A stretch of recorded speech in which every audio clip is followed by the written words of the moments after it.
A daidai lokacin da Amurka ke turawa da dubban sojoji da kuma jiragen yaƙi da jiragen ruwa gefen Iran. Daga cikin Iran kuma, sojoji na rarraba rundunoni da makamai zuwa wuri-wuri a sassa daban-daban na ƙasar. Sannan a wannan yanayi kuma ta gwada wani sabon makami da ke iya yin tafiyar kilomita 10,000, wanda masana suka ce zai iya kaiwa har cikin ƙwaryar Amurka. Sai dai kafin ku ji cikakken rahoton ga wani kanun labarin. A jiya da daddare da misalin karfe 11:30 na dare, an yi wata tattaunawa tsakanin wakilan Rasha da kuma na Amurka kan yadda za a kawo ƙarshen yakin Ukraine. Wannan shine abin da za mu tattauna da ku a wannan lokaci. Amma kafin mu shiga cikin shirin kai tsaye, ku danna alamar subscribe sannan ku danna alamar ƙararrawar sanarwa yadda da an saki sabon shiri za a sanar da ku. A cikin 'yan kwanakin nan, sababbin hotuna da bidiyoyi da ke fita daga kafafen watsa labarai masu alaka da rundunar juyin juya halin Iran wato IRGC sun sake tayar da hankalin duniya bayan da aka ga abin da aka bayyana a matsayin rarraba kayayyakin soji a sassa daban-daban na kasar. Hotunan da kafar Sepa News ta wallafa a 21 ga watan Janairu sun nuna manyan motocin soja suna jigilar abubuwan da aka ce makamai masu linzami ne da kuma jirage marasa matuka wato drones a cikin dare a wurare daban-daban na kasar. A cewar Sepa News, rahotanni da bayanai sun tabbatar da jigilar drones da makamai masu linzami a birane daban-daban na kasar Iran. Sai dai ba a bayyana ainihin wuraren da aka ɗauki waɗannan hotunan ba, sannan duhun dare ya hana tantance waɗannan irin nau'in makamai ne. Masu sharhi na cewa a harkar soja ƙasashe kan motsa makamai a sirrance ne, amma idan aka fito da shi fili to hakan na iya zama saƙon gargaɗi ba wai kawai motsin kayan aiki ba.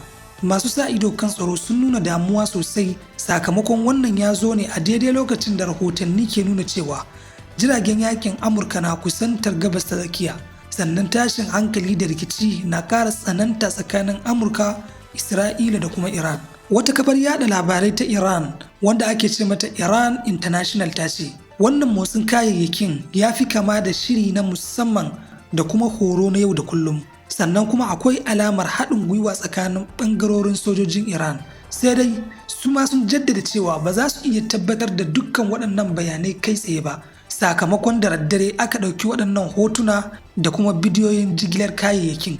Wasu kafofin yada labarai na gwamnatin Iran ɗin sun bayyana cewa jami'an IRGC sun tabbatar musu da cewa an kammala gyarar barnar da yakin 2025 ya yi wa ƙasar, sannan an samar da wasu sabbin ma'adanan makamai, kuma ƙasar na cikin shirye-shirye mafi girma domin tunkarar duk wata barazana daga waje. A cewar su, sun koyi darussuka da yawa a yakin da ya shafa kwanaki 12 a watan Yunin 2025.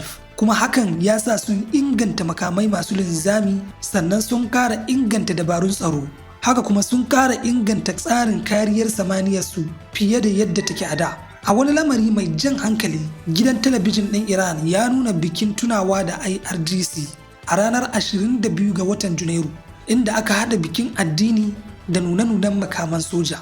Aka kuma nuna jiragen yaƙi marasa matuƙa wato drones a fili, wanda ya hada da Shahid 129 da kuma Shahid 191 da Shahid 136, wanda dukkansu an yi amfani da su a fagen yaƙi daban-daban.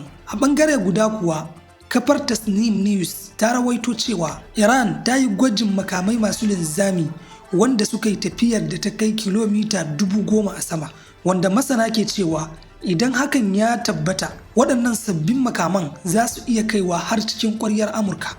Sai dai ba a tabbatar da wannan labari daga wata majiya mai ƙarfi daga cikin Iran ɗin ba, ko kuma wata majiya mai ƙarfi daga duniya. Sannan masana da dama na shakku kan wannan bayani, ganin cewa a baya Iran yawanci makamai masu linzamin da take kerawa ba sa wuce tafiyar kilomita 2,000. Abin da muke gani dai a yanzu shine yakin sakonni da ke tsakanin Iran da Amurka ba lallai ya canza ya koma yakin harsashi ba, amma dai tarihin duniya na nuna cewa irin wannan yanayi na iya sauyawa cikin gaggawa.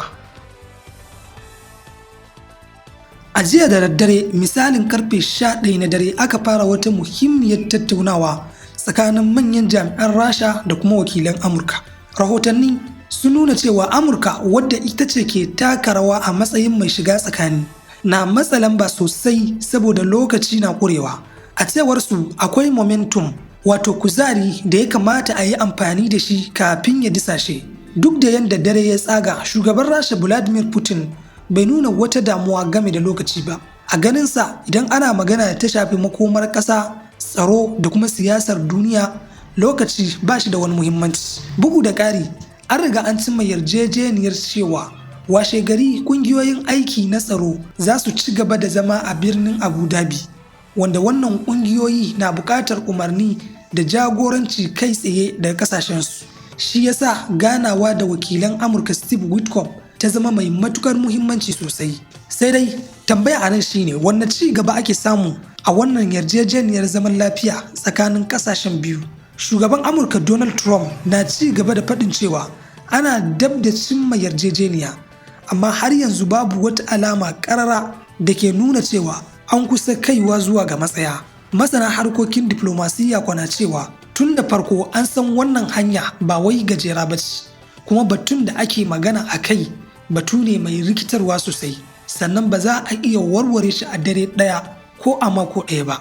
A cewar su tun a taron Anchorage an samar da wani sabon tsari na musamman domin warware wannan rikicin.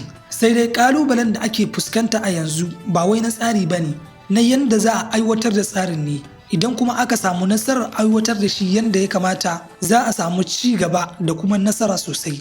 Amma a halin yanzu ana ganin duniya na shiga wani sabon yanayi mai rikitarwa. Abokan juna a da yanzu sun koma suna zargin juna da ƙoƙarin ƙwace yankuna, wasu kuma suna amfani da kalamai masu zafi wajen zargin juna. A gefe guda, wani abu da ya ja hankalin masu nazari shine yadda ake wallafa sakonnin sirri tsakanin shugabanni a bainar jama'a. Lokacin da Trump ya wallafa wata wasiƙa ga shugaban ƙasar Faransa Emmanuel Macron, Turai ta zarge shi sosai, amma lokacin da shi kuma Macron ya fitar da tattaunawarsa da Vladimir Putin, babu wani martani mai ƙarfi da ya fito daga Turai ɗin, wanda hakan ya sa masana ke ganin wannan hujja ce ta nuna tsananin double standard, wato ma'auni biyu da kuma rukun sakainar kashi da ya daɗe yana mamaye siyasar Turai.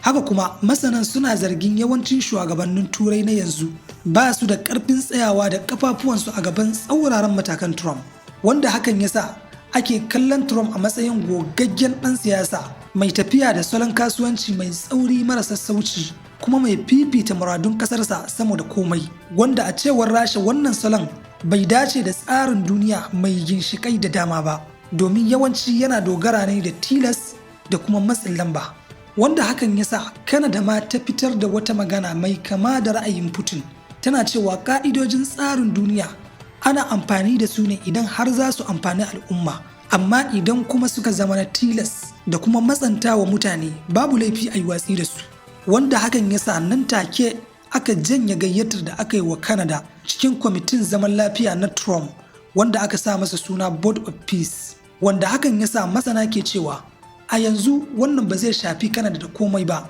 amma a nan gaba zai iya zama matsala ga kasar. Duka a nan shirin namu zai dakata. Ku bayyana mana ra'ayoyinku a comment section, sannan kada ku manta da subscribing da liking.